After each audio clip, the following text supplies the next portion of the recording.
बिस्मिल्लाहिर्रहमानिर्रहीम। अस्सलाम वालेकुम नाजरीन, आप देख रहे हैं program live with Asif Malik, नाचीज खाकसार। आज हफ्ते के आखिरी रोज के प्रोग्राम के साथ आपकी खिदमत में हाजिर। नाजरीन, सोचा कि जो सबसे ज्यादा इंपॉर्टेंट इस वक्त मौजू है उस पर आज बात की जाए। ऑफ कोर्स सबसे पहले हम बात करेंगे मुल्की मईशत के हवाले से, बिकॉज इमरान खान साहब की तरफ से, पीटीआई गवर्नमेंट की तरफ से, शाह महमूद कुरैशी साहब की तरफ से ऐसे दावे किए गए हैं कि पाकिस्तान तरीके इंसाफ के दौरे हुकूमत के में इस खासतौर पर 3 सालों के अंदर बहुत बड़े बड़े रिकॉर्ड्स कायम किए गए हैं, जिसमें सबसे ज्यादा पहले जिस बात पर जोर दिया गया है, इमरान खान साहब ने ट्विटर को उसको बेस बनाते हुए और प्लेटफॉर्म यूज करते हुए ये कहा कि खास तौर पे जीडीपी के हवाले से उन्होंने कहा कि जीडीपी ग्रोथ पाकिस्तान की 5.37% रही इन 3 सालों में, और जो जिसकी वजह से बहुत सारी जॉब्स क्रिएट हुई, पर कैपिटा इनकम इंक्रीज हुआ। ये तमाम तर चीजें थी जो उनकी तरफ से कही गई। इसी के साथ साथ उन्होंने कहा जी कि हमारी जो कामयाबी है वो यकीनी तौर पर जो है वो फॉर जितनी भी एम्प्लॉयमेंट आगे क्रिएट होगी उसके लिए बहुत ज़्यादा उससे फ़ायदा पहुंचेगा। और उन्होंने खास तौर पे कुछ और भी हवाले दिए इसी हवाले से इक्तिसादी इस्लाहात के हवाले। इसी के साथ साथ वर्ल्ड बैंक का जिक्र किया शाह महमूद कुरैशी साहब ने। जी हमारी तो ये तो हम अपनी तारीफ नहीं कर रहे, तो शाह महमूद कुरैशी साहब कह रहे हैं तो वर्ल्ड बैंक हमारी तारीफ कर रहा है। उनकी तरफ से कहा गया कि पाकिस्तान की जो इक्तिसादी इस वक्त सूरत हाल है वो कदर बेहतर है, और हम वो उन ममालिक में हमें शुमार किया जाता है जिन्होंने कोरोना के दौरान भी तरक्की की। मतलब हमारी जीडीपी जो है वो कोरोना के इस 3 साल दौर में, या पीटीआई का दौर खैर 3 साल से, लेकिन कोरोना के इस 2 साल के अरसे में भी हमने ग्रोथ हासिल की है, जबकि इवन इंडिया और चाइना और बाकी तमाम ममालिक भी उस तरह से तरक्की नहीं कर सके। इस पर बात करेंगे, समझने की कोशिश करते हैं कि वाकई इमरान खान साहब ने जो कहा है, ये जो जीडीपी ग्रोथ के हवाले से बात की गई, इज इट फैक्चुअल, क्या वाकई ये ठीक है? Because prime minister of Pakistan कह रहे हैं तो यकीनी तौर पे कुछ तो हकीकत होगी इसके अंदर, लेकिन कितनी हकीकत है और कितनी हकीकत को हकीकत दिखाने की कोशिश की गई है, क्या छुपा है पीछे, इस पे बात करने के लिए 2 बहुत ही मुअज़्ज़िज़ मेहमान हमें ज्वाइन कर चुके हैं। सबसे पहले हमारे साथ मौजूद हैं हमारे बहुत ही सीनियर मुआशी तज्ज़ियाकार समीउल्लाह तारिक साहब। सर अस्सलाम वालेकुम। वालेकुम सलाम। समी साहब बहुत शुक्रिया आपने ज्वाइन किया, जज़ाकल्लाह सर। उसके बाद जी हमें बहुत ही सीनियर तज्ज़ियाकार शाहिद हुसैन सिद्दीकी साहब ने आज ज्वाइन किया, पहली दफा प्रोग्राम में शामिल हुए। सर अस्सलाम वालेकुम। वालेकुम अस्सलाम। साहब बहुत शुक्रिया। मैं समी साहब आपसे आगाज करूंगा, पहले प्रोग्राम में मधु हो चुके हैं, इस मौजू पे आपसे एक दफा गुफ्तगू हो रही भी है पहले पीटीआई के हवाले से। सर इमरान खान साहब ने आज ट्विटर को बेस बनाते हुए प्लेटफॉर्म ट्विटर का यूज किया और धमाकेदार खबर दे दी, और बड़े फख्र से पूरी हुकूमत को, अपनी पूरी हुकूमत को 3 साल कारकर्दगी पे मुबारकबाद दी, और कहा कि हमने जो करके दिखाया वो तो कोई कर ही नहीं पा रहा है। मतलब पाकिस्तान ये जो शायद ग्रोथ की तरफ बढ़ रहा है कोरोना के दिनों में भी, कैसे देख रहे हैं सर ये 5.37 की परसेंटेज को? 37% तो इसमें 2 चीजें आप देखें जो आज जो अनाउंसमेंट हुई है जी। एक तो है कि जो ग्रोथ 3.9% अनाउंस हुई थी 2005-6 की बेस पे, उसी को इन्होंने अपग्रेड करके, यानी क्योंकि वो ग्रोथ जो अनाउंस हुई थी 3.9% वो सिर्फ मार्च तक के नंबर्स थे, मई में अनाउंस कर दी थी ना प्रोविजनल बेसिस पे। ठीक है। उसको इन्होंने जब अप्रैल जून के नंबर लार्ज स्केल मैन्युफैक्चरिंग के काफी स्ट्रॉन्ग थे, जब उसको इन्होंने मॉडल में इनपुट किया तो वो नंबर आने के बाद वो 5.37% बन गया। और दूसरा जो असल जो लोग जो कंफ्यूज हो रहे हैं वो ज्यादा कंफ्यूज हो रहे हैं कि रीबेसिंग जो हुई, रीबेसिंग ये भी है कि 2005-6 जो आपका बेस था उसको बेस चेंज करके ये लेके आ गए हैं 2015-16। जो प्रॉब्लम था पुराने में वो ये था, जो पहले लोगों ने हाईलाइट भी किया था और भी लोगों ने, मैंने भी किया था, वो ये था कि उसके अंदर जैसे हमारा सबसे बड़ा एक्सपोर्ट कैटेगरी जो है ना पाकिस्तान की, वो टेक्सटाइल अपैरल है। $4 बिलियन का हम तकरीबन साल में नेटवेयर अपैरल एक्सपोर्ट करते हैं, और तकरीबन $3 बिलियन का तकरीबन रेडीमेड गारमेंट। ये पूरा पीबीएस कलेक्ट करता है ये डेटा एक्सपोर्ट का, लेकिन ये हमारी जीडीपी ग्रोथ में, लार्ज स्केल मैन्युफैक्चरिंग में ना, एक्सपोर्ट में ना, ही जीडीपी की कैलकुलेशन में कहीं काउंट होता था। अब ये सबसे बड़ी सब कैटेगरी थी और सबसे बड़ा एम्प्लॉयर था। ठीक है। तो ये हमारी जीडीपी की कैलकुलेशन में एक फ्लॉ था। दूसरा फ्लॉ जो मेजर था वो था कि पैकेज्ड मिल्क जो है, जो ये यूएसटी ट्रीटेड मिल्क जो हम पीते हैं, काफी बड़ी इंडस्ट्री है, 200-300 बिलियन से ज्यादा का रेवेन्यू है, इसके अंदर भी ये भी जो है ये जीडीपी में कैलकुलेशन में काउंट नहीं होता था। तो ये दोनों मेजर चीजें इसमें आई, तो 6% एलएसएम का शेयर जो है वो गारमेंट को एलोकेट हो गया, 20% टेक्सटाइल का ऑलरेडी था। ठीक है। तो ये जो है इसकी वजह से जीडीपी की कैलकुलेशन भी चेंज हुई और बेस ईयर भी चेंज हुआ। आपने वो देखा होगा कि उन्होंने 5000 एस्टेब्लिशमेंट से बढ़ा के 45,000 एस्टेब्लिशमेंट पे जो डेटा कलेक्शन लेके चले गए। ठीक हो गया। तो मेरा ख्याल है अच्छा स्टेप है, अच्छा स्टेप है और कैप्चर पूरा होना चाहिए ठीक है। जितना भी इकोनॉमिक एक्टिविटी। ठीक हो गया। असद उमर साहब की गुफ्तगू भी इसी हवाले से रही, उन्होंने भी कुछ इसी बारे में कहा कि खासतौर पर फैसलाबाद में जब प्रेस कॉन्फ्रेंस कर रहे थे, उन्होंने कहा जी कि गुज़िश्ता माली साल इस जुलाई ता मार्च शरह नमू का तखमीना 3.4% था। गुज़िश्ता साल की शरह नमू 5.7% रही। गुज़िश्ता 24 साल में ये शरह नमू सबसे ज्यादा है। शाहिद हुसैन साहब, सर वेलकम अगेन। क्या राय रखते हैं सर इस वक्त खासतौर पर जो ग्रोथ चल रही है और जिस तरह के तखमीने बताए जा रहे हैं? देखिए, ये जो 5.37% की ग्रोथ इन्होंने बताई है जी सर, तो 2018 में बताया है 5.53%। तो ये तो 2018 से भी कम है। तो ये क्यों कह रहे हैं कि जी 15 साल या 20 साल जो बताया, ये तो मुझे समझ नहीं आई बात। ठीक है। नंबर 2 बात जो देखनी है कि 3 साल इस हुकूमत के जो हैं उसमें औसत जो शरह नमू है वो बनती है 2.6% सालाना। औसत 3 साल का जो है मैंने एवरेज बता दिया आपको। इनको विरसे में मिला था 5.53, यानी ये इससे आधा है। नंबर 1। दूसरी बात जो समझने की है कि जो कुछ ये ग्रोथ हुई है, इसमें हमें ये नहीं भूलना चाहिए कि 2073 अरब रुपए का package state bank of Pakistan ने दिया था, जिस वक्त ये कोरोना की आड़ में मार्च से जून 2020 तक, और शरह सूद को कम किया था। दुनिया में सबसे ज्यादा कमी की थी, 13.25 से कम करके 7% पर ले आए। लेकिन अब तो बढ़ा दिया गया। जो बड़े पैमाने पे कुछ कर्जे दिए गए वो सस्ती शरह सूद पे दिए गए, और उसकी कीमत ये अदा करनी पड़ी कि अभी आपने देखा कि जुलाई से दिसंबर तक जो तिजारती खसारा है वो 25 अरब डॉलर है, जो पाकिस्तान की तारीख में सबसे ज्यादा। इम्पोर्ट 40 अरब डॉलर हुई है, जो पाकिस्तान की तारीख में सबसे ज्यादा। और रुपए की कदर जो है मई से जो दिसंबर तक कमी हुई थी वो 24 रुपए फी डॉलर, जो पाकिस्तान की तारीख में सबसे ज्यादा। दूसरा ये था कि तामीराती शोबे को जो है वो काला धन रखने की इजाजत, लगाने की इजाजत आज भी दी है, तो उससे टैक्सों का नुकसान हो रहा है। असल मसला ये है कि ये जो कुछ जिस कीमत पर ये हासिल की गई है, तो हमने IMF का प्रोग्राम मुअत्तल रखा था, आपको पता है 21 महीने तक, वरना IMF आपको सस्ती शरह सूद करने की इजाजत ही नहीं देता। चुनाचे जैसे ही आपने देखा कि IMF का प्रोग्राम बहाल हुआ और महंगाई बढ़ गई, स्टेट बैंक ने डिस्काउंट रेट में 275 बेसिस पॉइंट्स का इजाफा कर दिया। बिल्कुल ऐसा ही। इसका मतलब ये है कि अब जो मजीद और इजाफा होगा 2-3 महीने के अंदर, तो अब शरह सूद भी बढ़ेगी।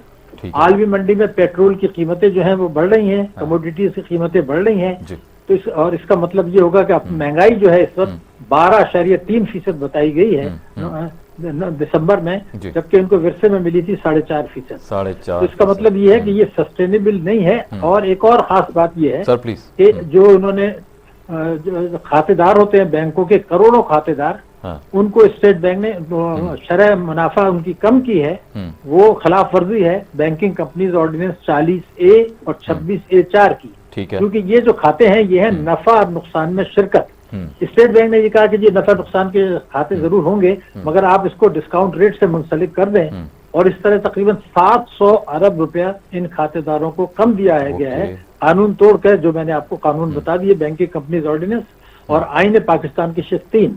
तो ये चीजें बरकरार नहीं है इस बात। अच्छा सर, इसी के साथ मैं छोटा सा सवाल एक और ऐड करूंगा। शाह महमूद कुरैशी साहब की स्पीच सुनी होगी आपने असेंबली में, उन्होंने भी खास तौर पे कहा है कि महंगाई जो है वो हुकूमत के लिए बड़ा चैलेंज है, लेकिन साथ ये भी कह दिया कि फैसले किए, कड़वी गोली खाई, लेकिन अब हम इस्तेहकाम से रिकवरी की जानिब बढ़ रहे हैं। ये मैं या आप नहीं, वर्ल्ड बैंक कह रहा है। कैसे देखते हैं सर इसको? ये आपने मुझसे पूछा? जी सर प्लीज आप ही कंटिन्यू कीजिए। हेलो जी सर, आपसे पूछा सर। बिल्कुल जी, मैं आपसे वही अर्ज कर रहा था कि वर्ल्ड बैंक की आप छोड़ें, जो स्टेट बैंक के आदाद शुमार हमारे पास हैं जी, वो ये है कि जुलाई से दिसंबर तक 6 महीने में हमारा जो तिजारती खसारा है वो 25 अरब डॉलर है। ये हुकूमत की फिगर्स हैं। ठीक है। लेकिन 2018 में जब इन्होंने कहा था कि दिवालिया हो गई है मईशत, उस वक्त पूरे 12 महीने का जो था वो था 37 अरब डॉलर। तो इस 37 अरब डॉलर एनुअली को इन्होंने दिवालिया कहा था। अब 6 महीने में जो है वो 25 अरब डॉलर हो गया, इसका मतलब ये कि अब वो 37 अरब डॉलर से ज्यादा होगा। तो इसको ये मईशत की बेहतरी बता रहे हैं। हालांकि उस वक्त जो थी ग्रोथ रेट 5.5 था, अब ये उससे नीचे चला गया, महंगाई भी चली गई। तो बेसिकली तो आपने देखा कि इंपोर्ट्स हमारी 40 अरब डॉलर की हो गई हैं। तो ये तो पाकिस्तान की तारीख में सबसे ज्यादा है।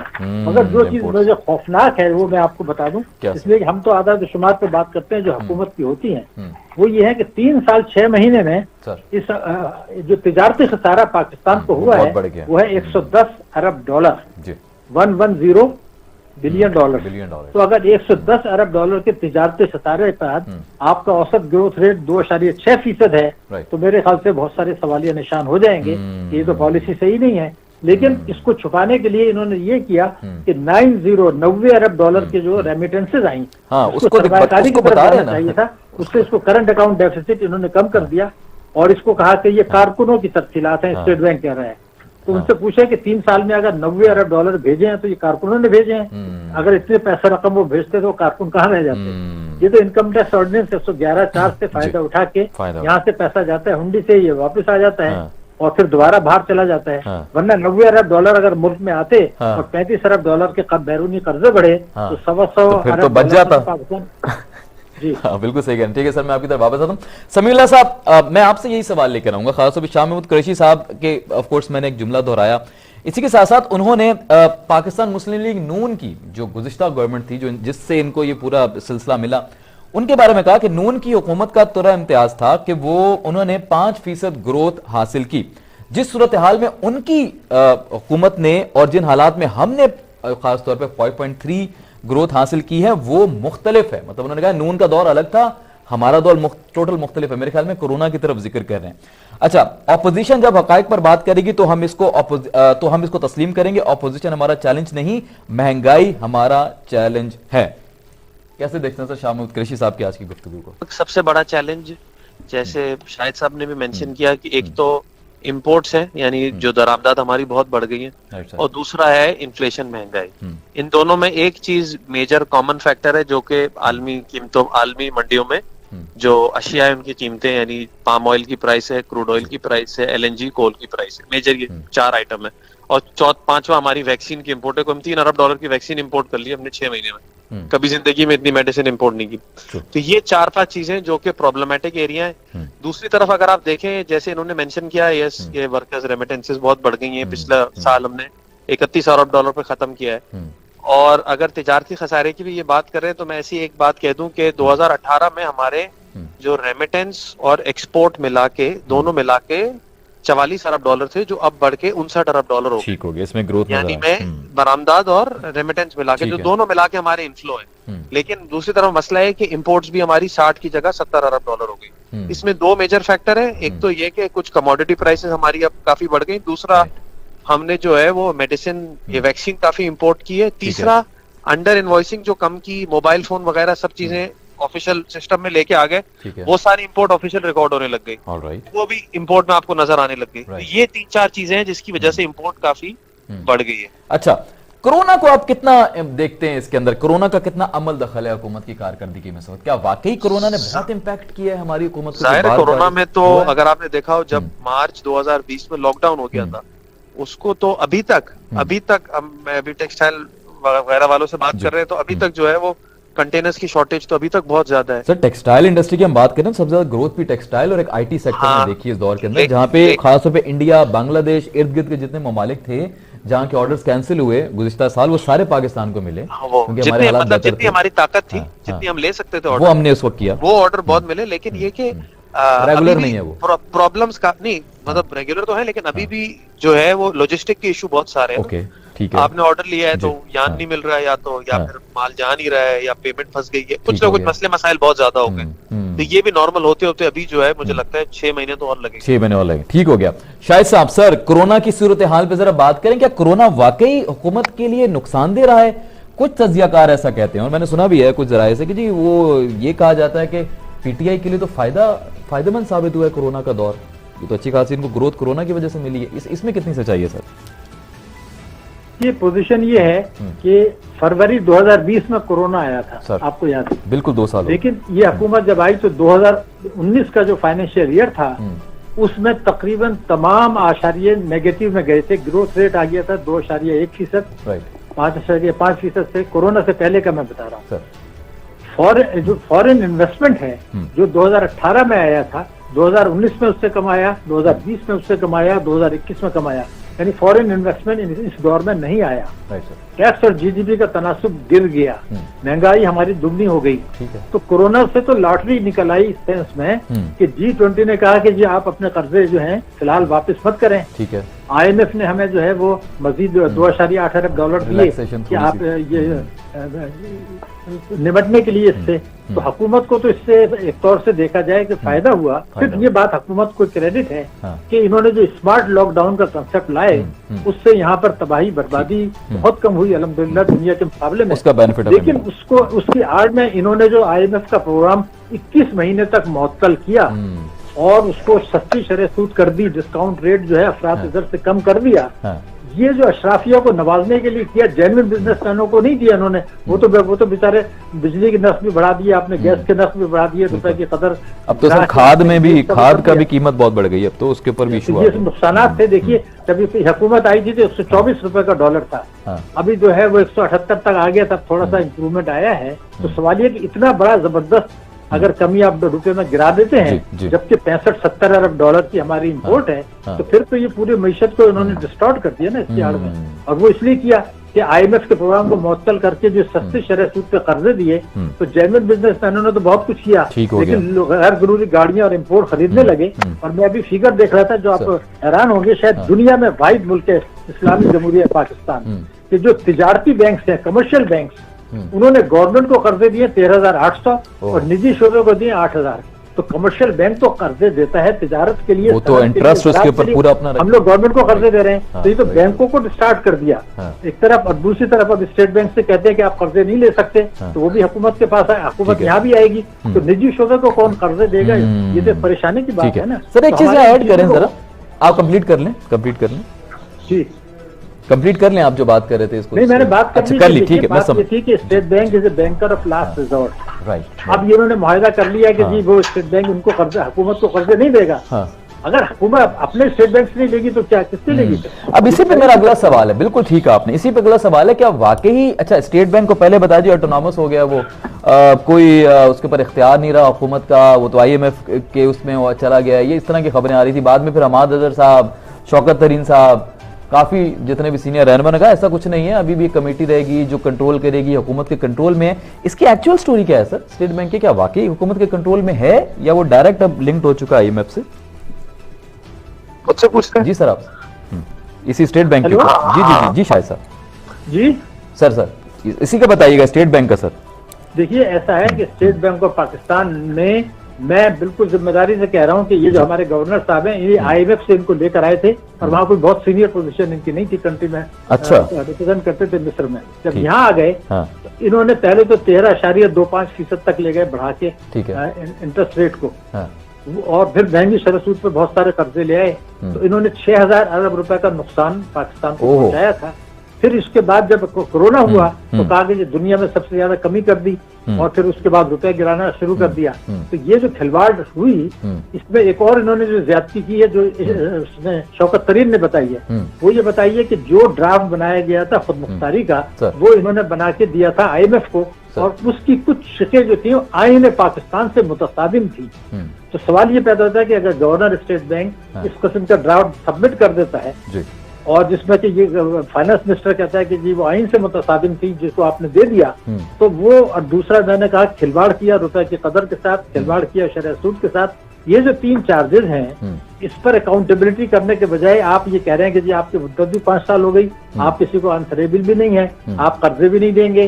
फिर वो जो fiscal and monetary policy board था, ताकि हुकूमत की पॉलिसी जो होती है फिस्कल और मॉनेटरी पॉलिसी उसमें कोऑर्डिनेशन हो, वो भी आपने तोड़ दिया। तो ये तो ईस्ट इंडियन कंपनी का दौर एक नई शक्ल में अमेरिका का, जिसे आप कह सकते हैं न्यू ग्रेट गेम, उसको पूरा करने में मामलत कर रहे हैं। इसलिए हम अपोज कर रहे थे कि ये तरामीम जो है हमें स्टेट बैंक में हमें एक्सेप्टेबल नहीं है। कायद-ए-आज़म ने ये कहा था 1 जुलाई 48 को कि स्टेट बैंक हमारी मालियाती खुद मुख्तारी की अलामत होगा, और हुआ करते थे गवर्नर, उनके अल्फाज में आपको बता दूं कि स्टेट बैंक बिल्कुल खुद मुख्तार है जब हुकूमत पाकिस्तान का मामला हो। ठीक है, जब मामला IMF का हो तो हमारी खुद मुख्तारी खत्म है, वो तो पहले ही खत्म थी आपकी। अब आपने मजीद कर दिया तो ये हमारा जौहरी पाकिस्तान को ये खतरात में डाल रहे हैं। तो मैं तो कहता हूँ कौम को ये एक्सेप्ट नहीं करना चाहिए कि ये कैसे हो सकता है कि हमारा स्टेट बैंक हुकूमत को कर्जे ना दे और हुकूमत के खिलाफ चले, तो वो तो अपोजिट डायरेक्शन में है। ये मेरे ख्याल से बहुत गलत हो रहा है। आई डू अप्रिशिएट, बड़ा आपने ओपनली बड़ा क्लियरली चीजों को समझाने की कोशिश की है, बड़े एग्जैक्ट वर्ड्स आपने यूज किए हैं जो शायद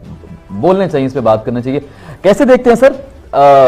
मैं जानना चाहूंगा सर से, समीला साहब जी। सर मुझे ब्रेक की तरफ जाना, वैसे जरा वाइंड अप के स्टेट बैंक की सूरत हाल पे एग्जैक्ट आप क्या राय रखते हैं? मेरा ये ख्याल है कि देखिए, स्टेट बैंक का जब ये एक्ट की अमेंडमेंट्स बनी थी तो मैंने इन लोगों से मिला था जब ये बात हुई थी सारी, तो इन्होंने कोई 12 या 15 ठीक है सेंट्रल बैंक्स के जो एक्ट्स हैं उसके साथ हमारा SBP एक्ट मैच किया था, उसका गैप एनालिसिस हुआ था, उसके हिसाब से रिकमेंडेशन सजेशन बनी थी। और वो इस तरह बनाता है जिसमें न्यूजीलैंड भी था वगैरह वगैरह। अच्छा, दुनिया भर में सेंट्रल बैंक जो है इंडिपेंडेंट होते हैं, हमारे यहाँ अभी भी इंडिपेंडेंस का वो लेवल नहीं है। अच्छा, क्योंकि अभी भी हमने गवर्नर और डिप्टी गवर्नर की तो अपॉइंटमेंट सब जो है वो तो फेडरल 15 एम्प्लॉइज ऊपर के जो है फेडरल गवर्नमेंट के हाथ में ही है ना अभी तक अपॉइंटमेंट। तो बाहर तो इसके मुकाबले में बहुत ज्यादा और डेवलप और ज्यादा ऑटोनॉमी होती है। एक ओके। दूसरा ये कि अगर सेंट्रल बैंक की खुद मुख्तारी जब भी होगी ना जब आप उससे नोट नहीं छप पाएंगे एक्स्ट्रा। अगर आप उससे नोट छपा दे, मैं आपको एक मिसाल देता हूँ ऐसे ही, जो ये जैसे अब शायद सब बात कर NDA NFA होता है, net domestic asset, net foreign asset. हमने इतने सालों में इतनी करेंसी छाप दी है कि हमारे नेट फॉरेन एसेट जो हैं वो हमारी, यानी जितने डॉलर हमारे पास है उसके मुकाबले में हमारी करेंसी कम से कम कोई 12 या 13 गुना ज्यादा है। ठीक है, तो आज अगर मैं ये कहूँ कि मुझे लगता है फॉर एग्जांपल अगर करेंसी में थोड़ा सा भी प्रेशर आता है तो एक तो हमारा करेंसी इन सर्कुलेशन 50% है जो कि पूरे रीजन में सबसे ज्यादा है। ठीक है, यानी note out of total money supply, यानी नोट जो लोगों के हाथ में 5-5 हजार की। ठीक है, और दूसरा हमारी net domestic asset as percent of net foreign asset को 10 टाइम्स या 12-13 टाइम्स है। ठीक है, सऊदी अरेबिया में ये चीज एग्जैक्टली उल्टी है। जब आप कहते हैं ना कि पैक क्यों रख सकते हैं वो 3.7, उनका इतने साल से एक्सचेंज रेट कैसे है, वो इसलिए है कि उनका for every 10 riyal they issue in domestic currency उनके पास 100 रियाल कम से कम फॉरेन रिजर्व में। ठीक हो गया। ठीक है, तो 10 टाइम्स उनके पास फॉरेन रिजर्व ज्यादा है। ठीक हो गया। हमारे पास हर 10 रुपए के अगेंस्ट सिर्फ 1 रुपया फॉरेन रिजर्व है। ठीक हो गया। तो फिर हमारी करेंसी की वैल्यू कैसे होगी? सर एक चीज, एक और भी खबर आई है, इसी पे वाइंड अप करते हैं कि 1.8 अरब डॉलर की कमी वाकया हुई है जखायर में स्टेट बैंक के। बिल्कुल ऐसे। तो सर ये इसकी क्या वजह हो सकती है? इसकी वजह ये है कि एक तो ये कि जो डेट रीपेमेंट्स इस टाइम पे बीच में आ रही थी ना उसको रोल ओवर करने में प्रॉब्लम है जब तक IMF का प्रोग्राम अप्रूवल नहीं हो जाता। ठीक है, ठीक है। तो ये कब तक होगा वैसे? ये 28 तारीख की डेडलाइन है ना, बोर्ड मीटिंग है। ठीक हो गया। उस के बाद होपफुली जो है ये सुकूक इशू का इन्होंने इंटीमेशन दे भी दिया है, तो इसके बाद होपफुली जो है ये मसला बेहतर हो जाएगा। ठीक हो गया, ठीक हो गया। चलें, ठीक है सर, मुझे ब्रेक पे जाना है। इंशाल्लाह दोबारा इस पे IMF पे मजीद गुफ्तगू करेंगे। वक्त कम है हमारे पास, ऑफ कोर्स दीगर मौजूआत हैं, खासतौर पर कोरोना के हवाले से बात करनी है, वीक को वाइंड अप करेंगे तो कोरोना के ऊपर डेफिनेटली इस वक्त जो सूरत हाल है वो कशीदा हो चुकी है, उस पर बात करेंगे। मेरे दोनों मौजूद मेहमानों का बहुत शुक्रिया, समी साहब आपका बहुत शुक्रिया, शाहिद साहब बहुत शुक्रिया। बड़ी खूबसूरत गुफ्तगू रही, बड़ी नपी तुली, बड़े मेरे ख्याल में सुलझे हुए अंदाज में, जिस तरह भी टारगेट कह लें या जिस तरह भी जिस लेवल पर जाके बात की जा सकती थी, हमारे मौजूद इदारे हैं सारे उनके बारे में। लेकिन ये कि यकीनी तौर पर सूरत हाल इतनी अच्छी नहीं है जितनी दिखाई जा रही है, तो उम्मीद करते हैं सूरत हाल अच्छी हो जाएगी। बट फिलहाल कोरोना की सूरत हाल भी अच्छी नहीं है और वो अच्छी दिख भी नहीं रही है। उस बारे में क्या हुकूमत सिंध क्या करने वाली है, हुकूमत पंजाब NCNC के क्या फैसले, इस पर बात करेंगे। एक छोटा सा ब्रेक है, वापस आने के बाद यहीं से साथ रहिएगा।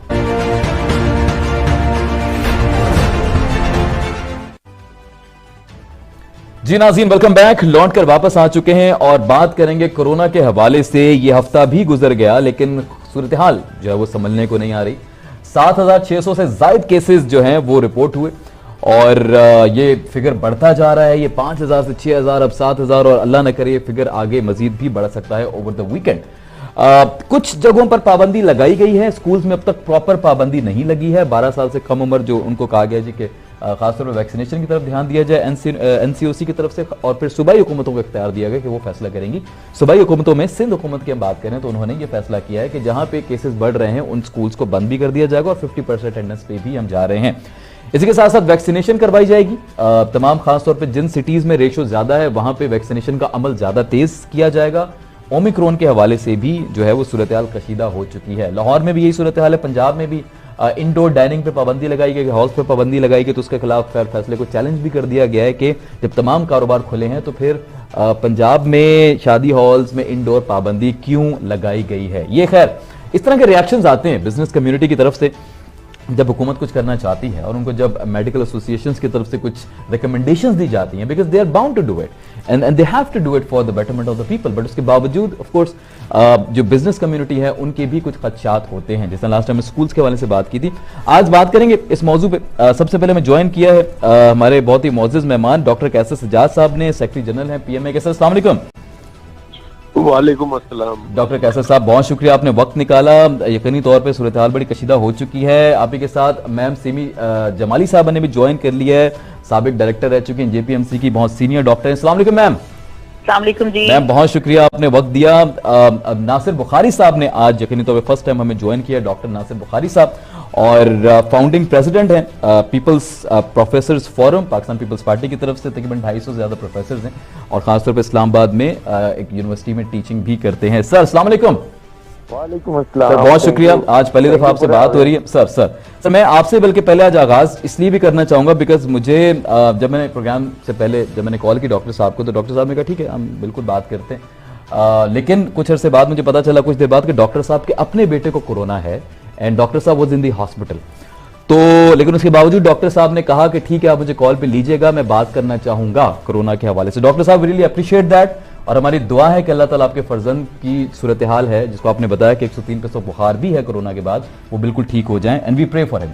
सर इसी तरह के बहुत सारे लोग बाहर हैं जो बीमार भी हैं, जिनकी सूरत हाल खराब भी है, जो देख भी रहे हैं रोजाना टीवी पे, अभी भी देख रहे होंगे, आपकी गुफ्तगू भी सुनेंगे। इससे पहले दीगर हमारे मोअज़्ज़ज़ मेहमान तो ज्वाइन करते रहते हैं, लेकिन किसी को यकीन नहीं आ रहा शायद अभी भी वैक्सीनेशन नहीं हो रही है। लोग पहली वैक्सीनेशन भी बहुत सारे लोग हैं जिन्होंने शायद नहीं करवाई होगी, मजबूरन करवाई होगी ट्रैवलिंग के टाइम पे, वरना वो भी ना करवाते अगर सेहत पे बात होती तो। डॉक्टर साहब मैं आपसे चाहूंगा कि आप कैसे देख रहे हैं कोरोना की सूरत हाल को, इस वक्त भी आप हॉस्पिटल में ही मौजूद हैं, प्लीज जरा आप सबसे पहले तो इस पर बात कीजिएगा। जी मैं इस्लामाबाद के हवाले से आपको अपडेट कर दूं कि इस्लामाबाद में इस वक्त कम अज कम 14 के करीब कॉलेजेस जो हैं वो कोरोना की वजह से लॉकडाउन कर दिए गए। बिल्कुल सर। और इसके अलावा इस्लामाबाद के रेशियो जो है वो नियर अबाउट 19% जा रही है। और इस्लामाबाद की कुछ इदारे ऐसे भी हैं जो इस वक्त फंक्शनल हैं, मैं तलीमी इदारों की बात कर रहा हूँ, जो इस वक्त फंक्शनल हैं, लेकिन उनके अंदर लोग आते हैं जो बुखार में होते हैं या इस तकलीफ से गुजर रहे होते हैं, लेकिन वो बताना पसंद नहीं करते। ये एक बहुत बड़ा इशू है। अच्छा, बताना ही पसंद नहीं करते। अच्छा हाँ, वो कोशिश करते हैं कि इसको पब्लिक ना किया जाए। हॉस्पिटल में मैं कल आज सुबह 5 बजे से था, फिर दोपहर को वापस गया हूँ, तो आज फिर आया हूँ। तो यहाँ पर भी सुबह के वक्त बड़ा रश था कोरोना बूथ के ऊपर जहाँ टेस्ट हो रहे थे, और लोग बता रहे थे कि जी वो इसमें तकलीफ में है। तो ये एक हकीकत है कि कोरोना इस्लामाबाद में ही नहीं पूरे पाकिस्तान में बड़ी तेजी के साथ फैल रहा है, और उसमें एक बुनियादी वजह SOPs पर अमल ना करना है। इस्लामाबाद और पंजाब के शहरों के अंदर तो बिल्कुल SOPs का जो हाल है वो बताने के काबिल नहीं है। No use of mask in the streets, in markets and also in different public places. लोग माइंड ही नहीं करते कि ये क्या हो रहा है। ठीक हो गया। चलें, आई होप के आपकी गुफ्तगू सुनकर भी कुछ लोग इसका ख्याल करें। डॉक्टर सिमी जमाली साहब, मैं आपसे जानना चाहूंगा, मैम कराची की सूरत हाल बहुत बिगड़ चुकी है। Last time when we spoke about Karachi उस वक्त केसेस कुछ 40% के करीब थे, अब 50 के करीब पहुंच चुके हैं मैम। लास्ट टाइम हम स्कूल्स के हवाले ज्यादा हमने फोकस किया था गुफ्तगू, लेकिन आज ओवरऑल सूरत हाल बड़ी खराब हो चुकी है, तशवीशनाक हालत हो चुकी है। मैम क्या होने वाला आगे?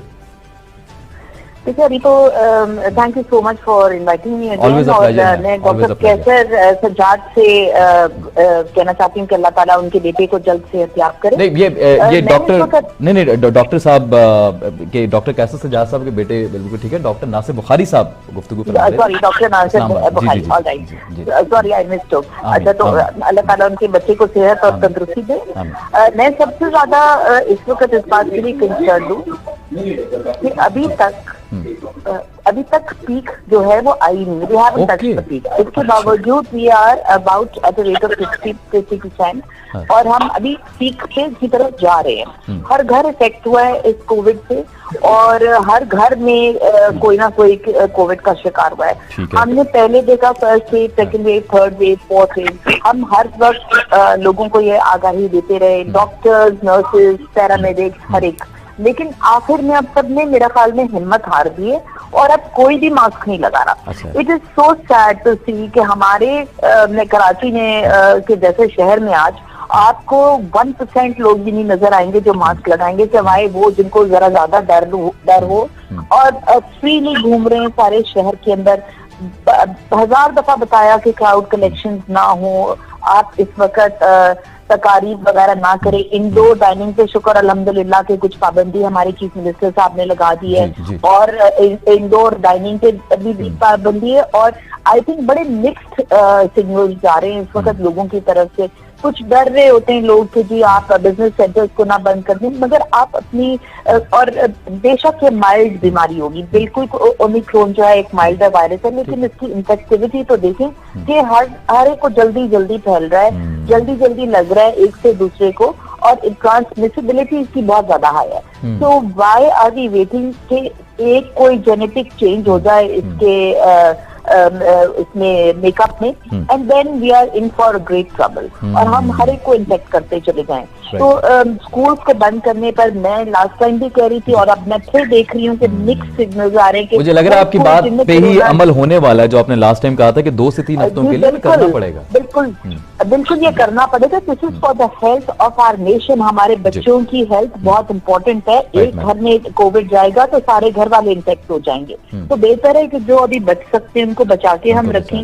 वैक्सीनेशन कराने पर भी लोगों को बड़ी पसोपेश रहती है, कुछ लोग करा लेते हैं, कुछ लोग नहीं कराना चाहते। मैं भी बहुत सारे ऐसे लोगों को जानता हूं जो शायद इनको पकड़वा नहीं देना चाहिए, कुछ कानून में ऐसा होना चाहिए जो नहीं करवा रहा उसको रिपोर्ट कर दें उसकी। मुझे अच्छी तरह याद है कि पिछली दफा में मिनिस्टर साहिबा ने और सीएम साहब ने ये कहा था कि वो ये जो मोबाइल फिल्म है वो ब्लॉक कर देंगे। तो मोबाइल फिल्म को ब्लॉक होने के खौफ से लोगों ने वैक्सीनेशन लगवा ली।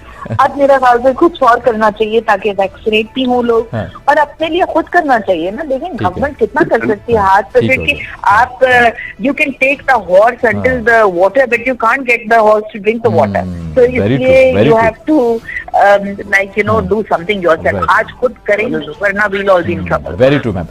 डॉक्टर कैसर सज्जाद साहब, sir you are a very important person right now, we understand that. बहुत बड़ी जिम्मेदारी आपके ऊपर भी है और आप निभाते नजर भी आते हैं माशाल्लाह हमेशा। डॉक्टर साहब सिचुएशन बहुत खराब हो गई है कराची में, तो बहुत ज्यादा खराब हो गई। कुछ पाबंदियां देखने में आई हैं लेकिन लग नहीं रहा, क्योंकि डॉक्टर साहब भी यही फरमा रही थी कि लग नहीं रहा कि इन पाबंदियों से सूरत हाल बेहतर होने वाली, बिकॉज अभी तो पीक पे पहुंचे ही नहीं है और अभी से ये सूरत हाल है। तो सर वैक्सीनेशन की एग्जैक्ट सिचुएशन अभी बताइएगा, क्या सिचुएशन है, लोग लगवा रहे हैं नहीं लगवा रहे हैं, किस तरह से इस अमल को बढ़ाया जाएगा, और पीएम में आगे क्या रिकमेंडेशन मजीद हुकूमत को देने वाली है सर? बिस्मिल्लाहिर्रहमानिर्रहीम। आसिफ आपका बहुत शुक्रिया। मैं समझता हूँ कि जो सूरत हाल है और जो पाबंदियां का इजहार किया गया, पाबंदियों का ऐलान किया गया, पॉइंट ये है कि बदकिस्मती से उस पे अमल दरामद ही नहीं होता। अच्छा। अगर ईमानदारी से अमल दरामद ही सिर्फ हो जाए तो शायद कोविड पे काबू पाया जा सके। लेकिन मैं समझता हूँ कि सिर्फ ऐलान होता है, हमारे सरकारी नोटिफिकेशंस होती हैं उस तरफ से, सिर्फ हुकूमत की तरफ से ऐलान होता है। लेकिन प्रॉपर तरीके से मैं समझता हूँ कि उसमें लैकिंग होती है मॉनिटरिंग में।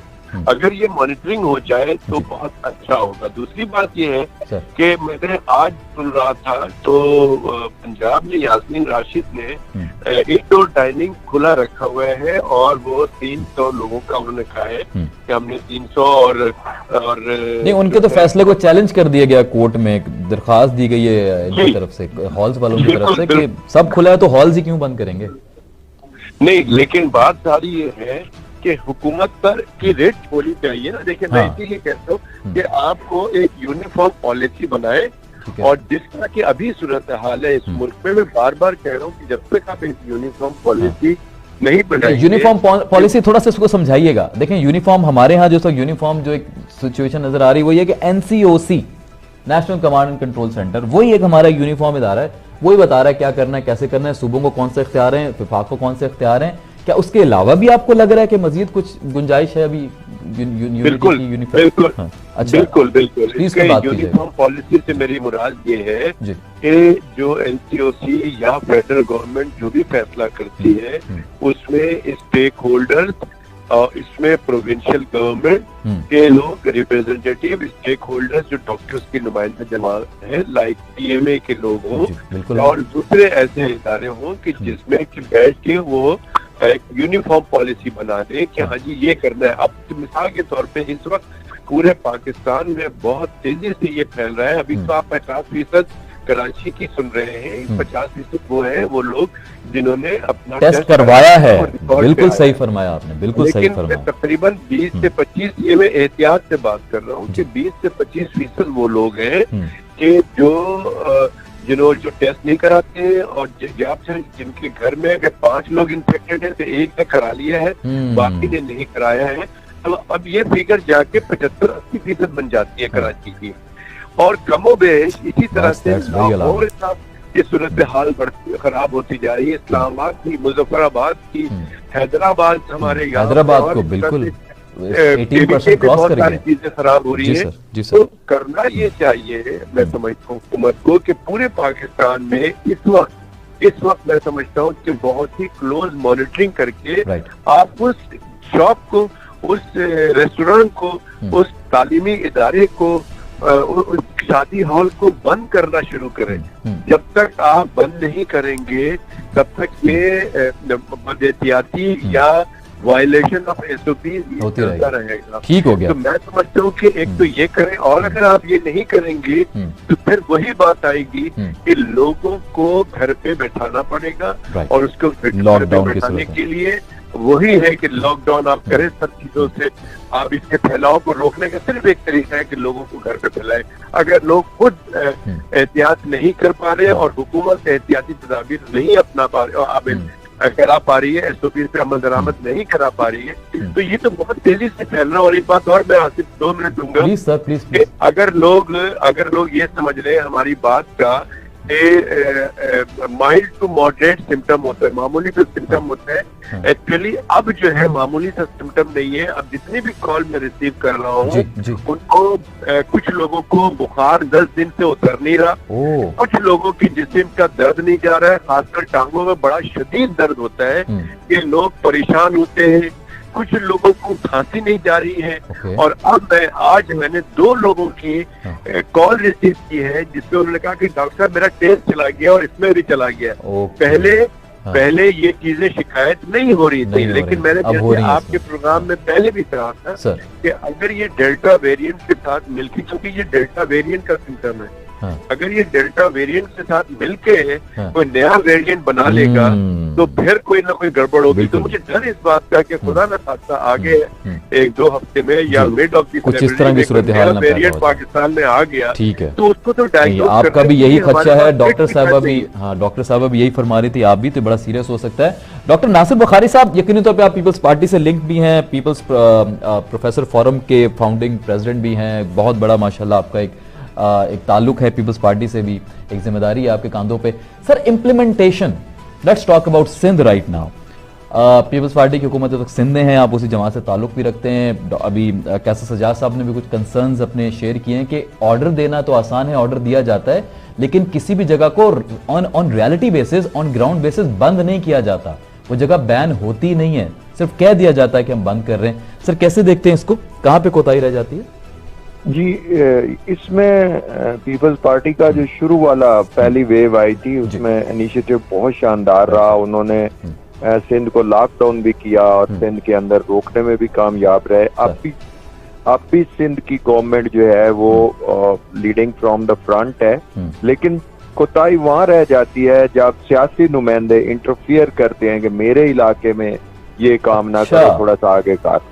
जहाँ इस जैसी पेंडेमिक सूरत हाल में अपनी पॉलिटिकल एफिलिएशन से बालातर होकर पीपल्स पार्टी को काम करना हो, चाहे वो कोई भी है, किसी का भी इलाका है, किसी MNA MPA का है, वो वहाँ पे अपनी इंटरफेरेंस बंद कर दें और जो हुकूमत की तरफ से इम्प्लीमेंटेशन के ऑर्डर्स आते हैं that must be implemented very strictly.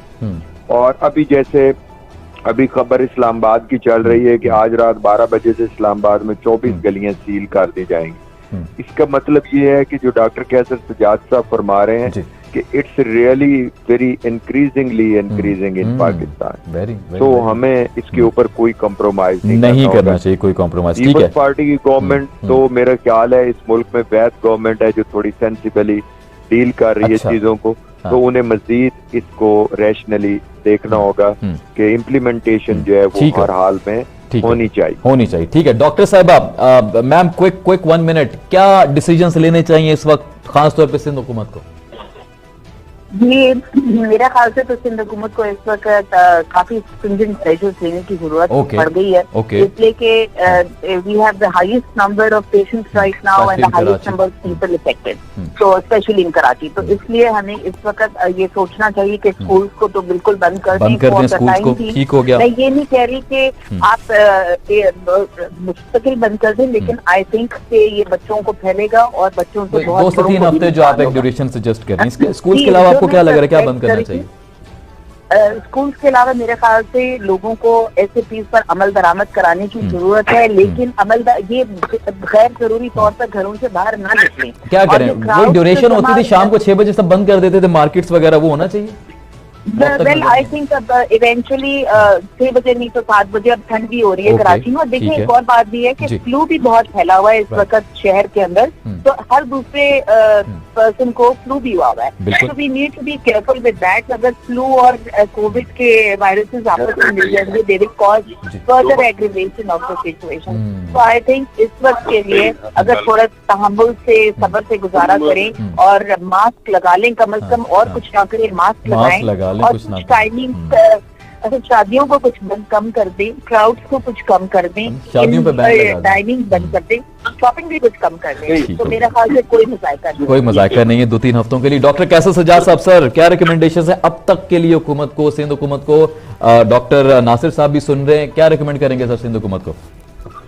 देखिए, मैं समझता हूँ कि सिंध हुकूमत तो पहले से ही बहुत अच्छा काम कर रही थी, और लेकिन इस वक्त जो है सूरत हाल मेरे ख्याल में सिंध हुकूमत और फेडरल गवर्नमेंट का जो मसला चल रहा है उसकी वजह से बेचारे परेशान रहते हैं कि हमारे वोटर्स ना खराब हो जाएं। सिंध गवर्नमेंट सियासी मसला तो अलग है ना सर, सेहत का उससे क्या? हाँ, तो लेकिन मैं समझता हूँ कि सिंध गवर्नमेंट को चाहिए कि सिमी सही कह रही है कि जो प्राइमरी स्कूल्स हैं, मेरे ख्याल में उस जो सूरत हाल अगर 50% ऑफिशियल 50% जो लोग इन्फेक्टेड हो रहे हैं, तो मैं समझता हूँ कि, और ये बात दुरुस्त है कि छोटे बच्चे जो है वो लेकर आते हैं और फिर कैरियर्स हो सकते हैं, दादा और उन सबको जो है बीमार करते हैं। तो ये एक अच्छा इकदाम हो सकता है कि प्राइमरी स्कूल तो मेरे ख्याल में बंद कर देना चाहिए। ठीक हो बाकी जैसे मैं कह रहा हूँ कि क्योंकि अभी हॉस्पिटल्स में बहुत ज्यादा हॉस्पिटल्स में अभी काम शुरू हो गया है, लोग हॉस्पिटलाइज होने शुरू हो गए, लेकिन मैं समझता हूँ कि अभी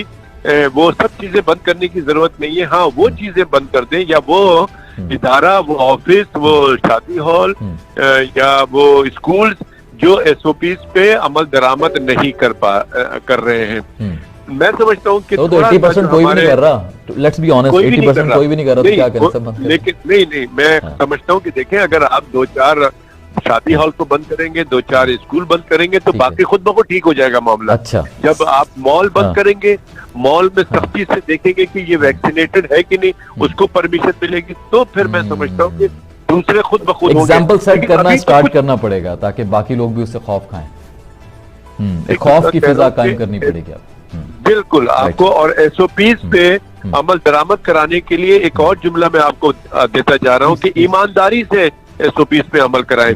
हमारे जितने भी डिप्टी कमिश्नर्स हैं, हमारे जितने भी पुलिस के जो लॉ इन्फोर्समेंट एजेंसीज हैं, ये सब के सब को चाहिए कि ये अपना अहम किरदार अदा करें। तो मैं समझता हूँ कि ये हफ्ते में जो है ना, सारे आप देखिएगा कि सब मास्क लगा के मार्केट में घूम रहे होंगे। मास्क के बगैर आप घर से निकलने ना देना, सिर्फ गवर्नमेंट ये जिस तरह पहले इमरजेंसीज लगाई गई थी, इस तरह आपको याद होगा गाड़ी में एक फर्द, लास्ट टाइम तो बहुत सारा मैंने स्ट्रिक्ट एक एक्शन देखा था और ऑनेस्टली अभी कुछ नजर नहीं आ रहा है। डॉक्टर नासिर साहब ने गुफ्तगू सुनी, उम्मीद करता हूं कि बिल्कुल ये जो जितनी भी बातें हुई पहुंचाएंगे वज़ीर आला साहब तक और इस पर मजीद आगे गुफ्तगू भी होगी।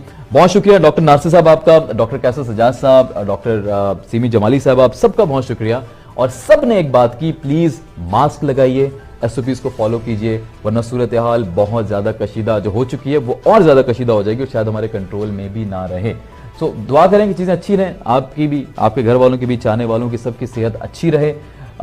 बस ये दुआ कर सकते हैं, हम आपसे गुजारिश कर सकते हैं। सो उम्मीद करते हैं कि इंशाल्लाह ताला आने वाले कुछ दिनों में, कुछ हफ्तों में सूरत हाल मजीद बेहतर हो जाएगी।